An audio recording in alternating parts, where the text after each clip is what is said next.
May I come in, sir? Please do. Good morning, sir. Thank you, sir.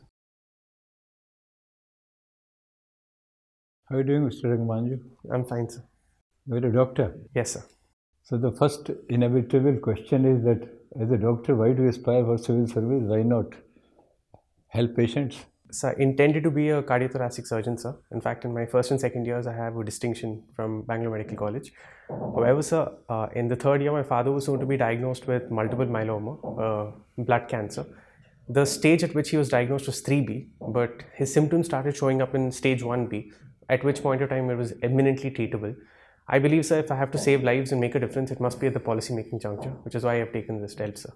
So you think your experience as a doctor is going to help you in civil services?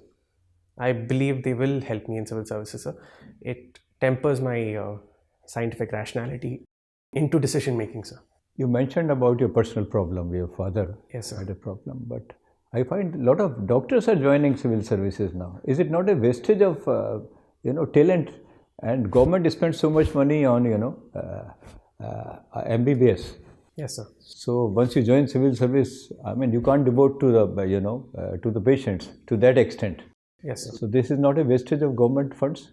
So I would in fact argue that the nation may benefit from having doctors also pursue administration, sir, because there's a marrying of disciplines and unique talents that they can bring to the table. For instance, even during the COVID-19 crisis, there were doctors drawn from the administration who were asked to guide the experts. Since they know both the sides of the tale, they would be better suited to guide such pandemic-like situations, sir. So I believe there is potential there to be explored. You have written use of artificial intelligence in medical services. Yes, sir. So you are well versed with artificial intelligence? So I have limited understanding, sir. I have limited understanding, sir, but I have been studying about it diligently, sir. Now, the one problem you say that you want to use artificial intelligence in medical care and medical services. One problem with AI is the data problem, lot of bias. Yes, sir. If the data is biased, then the final outcome is biased.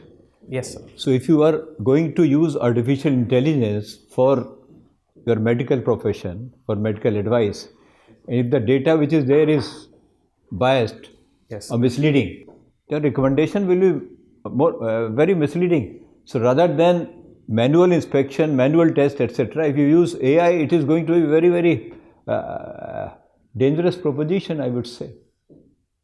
What do you say to that? So there are concerns, and there were concerns in the past as to how accurate AI would be, sir. But the current trends are that AI is actually more accurate than doctors in diagnosis, sir. This is primarily down to the fact that AI is an iterative system. It learns from its mistakes, and the more data we feed in, the more accurate it becomes. So we will only reach a stage where it becomes more and more accurate, sir, rather than less accurate. So we may still find utility for AI in healthcare, sir. Recently, I saw a comment of an expert. He said, more intelligent person being governed by less intelligent AI. So this is going to be a very dangerous period for the mankind. This is a comment of an expert. So I believe it was the Nobel laureate for physics who said it, sir. Yes. You have seen that comment? Yes, sir. Geoffrey Hinton is of the opinion that there's a likelihood of 10 to 20% that AI may exterminate mankind. But sir, we have gone down this rabbit hole, and the only way out of hell is to go through it, sir. Because even if we don't tap into it, there are irrational forces such as North Korea, Iraq, who will not stop in their in these tracks, sir. So we must continue, persevere, and push AI to see where it will take us. So you have been university football captain. Yes, sir. So football was your first choice in sports. Yes, sir.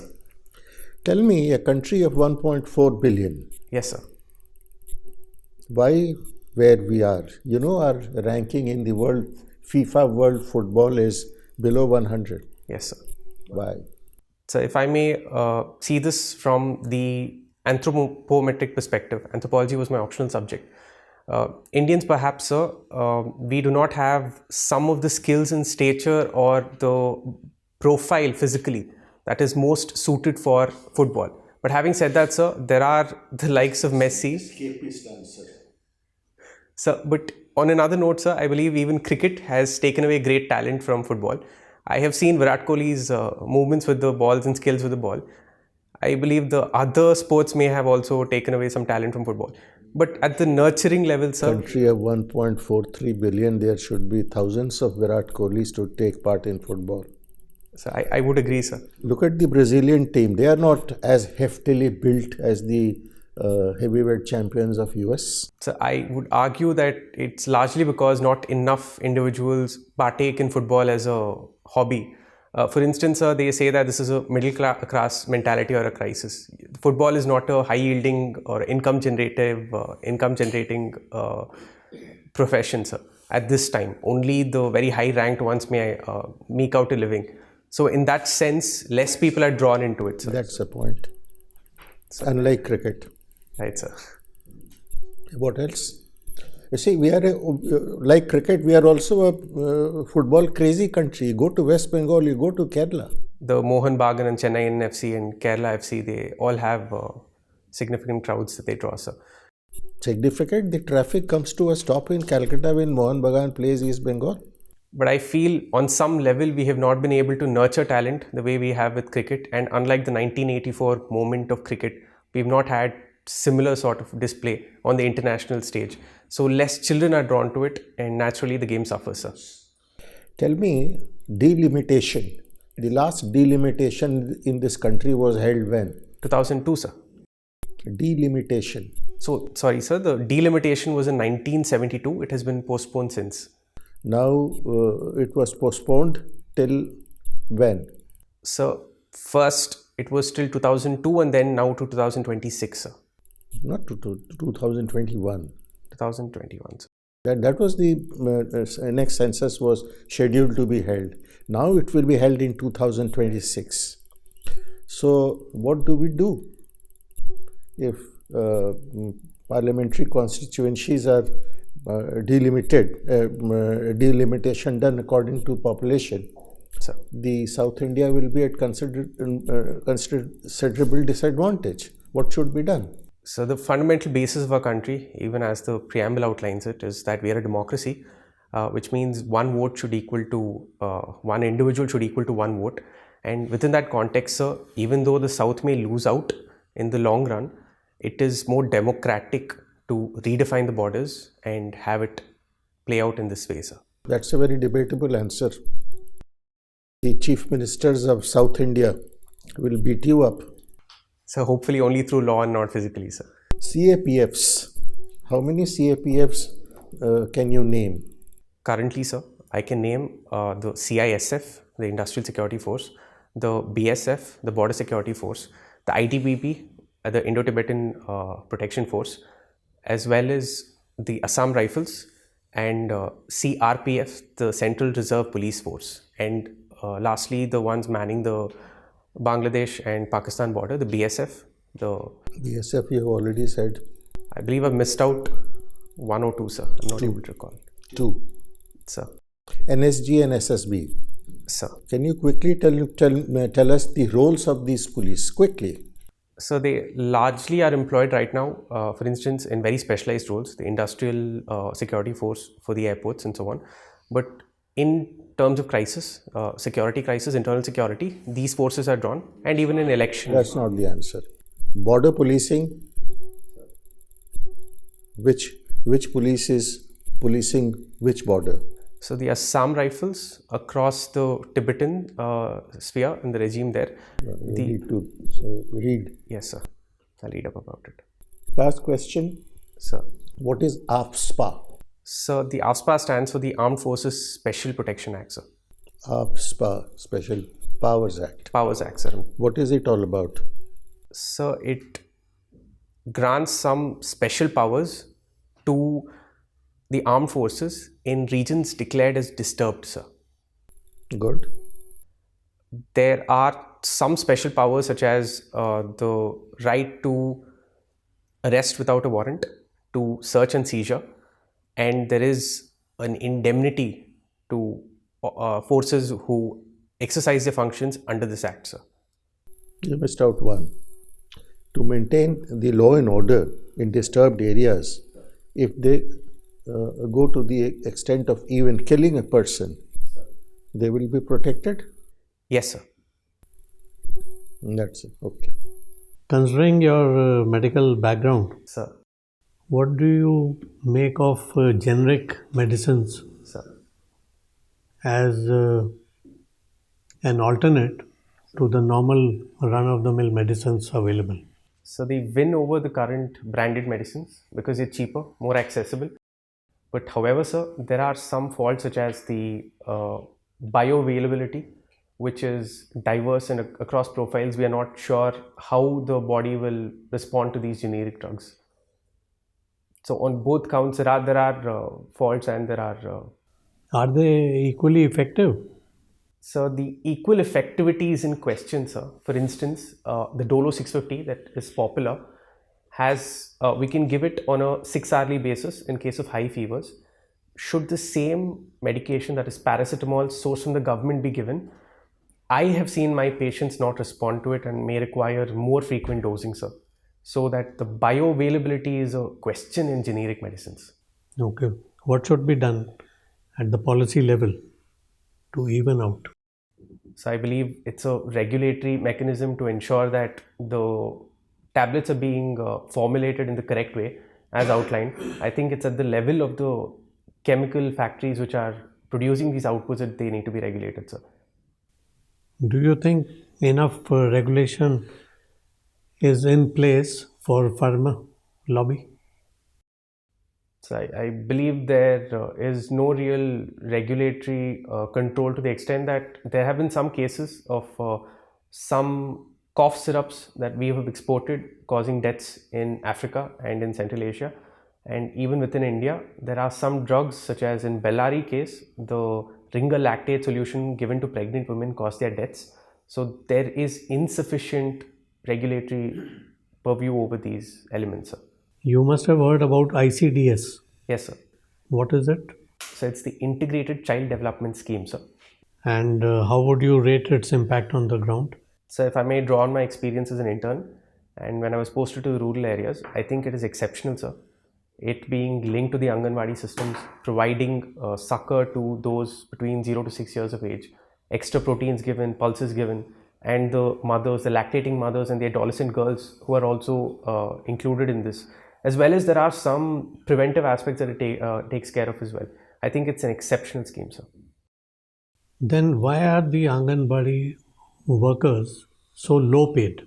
So the government maintains that these workers do not fall into the category of salaried employees. They are paid honorariums and thereafter they are given incentives to perform better based on specific functions outlined. We find that this is not in keeping with even the low wage, the minimum wage that is required for their subsistence.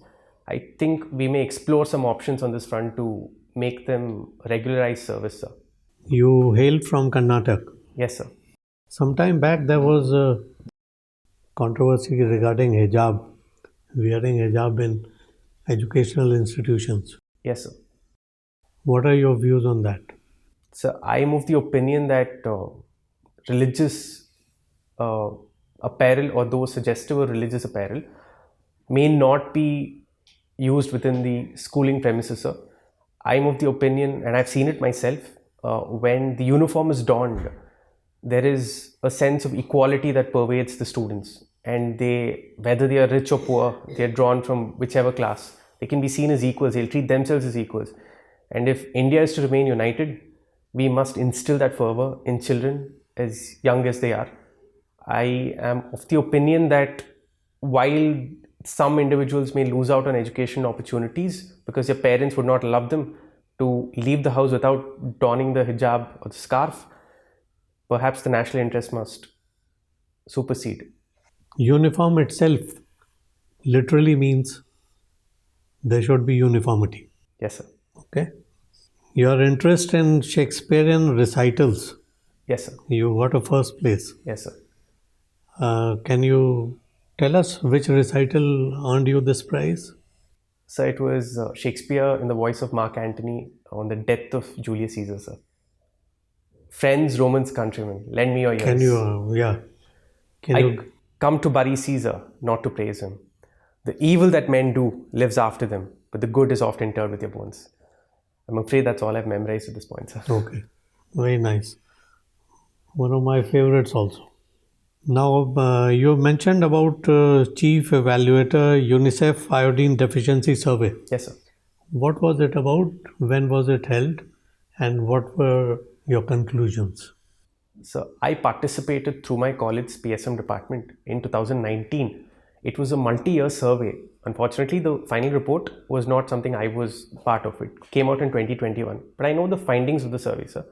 They said that despite the iodized salt, despite our expectations for it to be low as hypothyroidism in the population, we find that iodine deficiency is still sufficiently high in rural packets, in mountainous regions, and so on, sir. Percentage of population which is afflicted by this iodine deficiency. So I will have Present figures. I will have to read up about it, sir. Okay. My final question to you Yes, sir. would be regarding our health insurance schemes. Do you think they are serving the purpose they are meant for? If I may divide this into the private and government sector, sir. The government sector has largely been successful. The Ayushman Bharat, despite its lapses, is largely successful for secondary and tertiary care admissions. However, sir, at the private level, we find that there is profiteering. There was a recent review by the Competition Commission of India, which found significant lapses, denial of claims, and increasing the installations and payments and the premiums based on pre-existing conditions much more than what is required.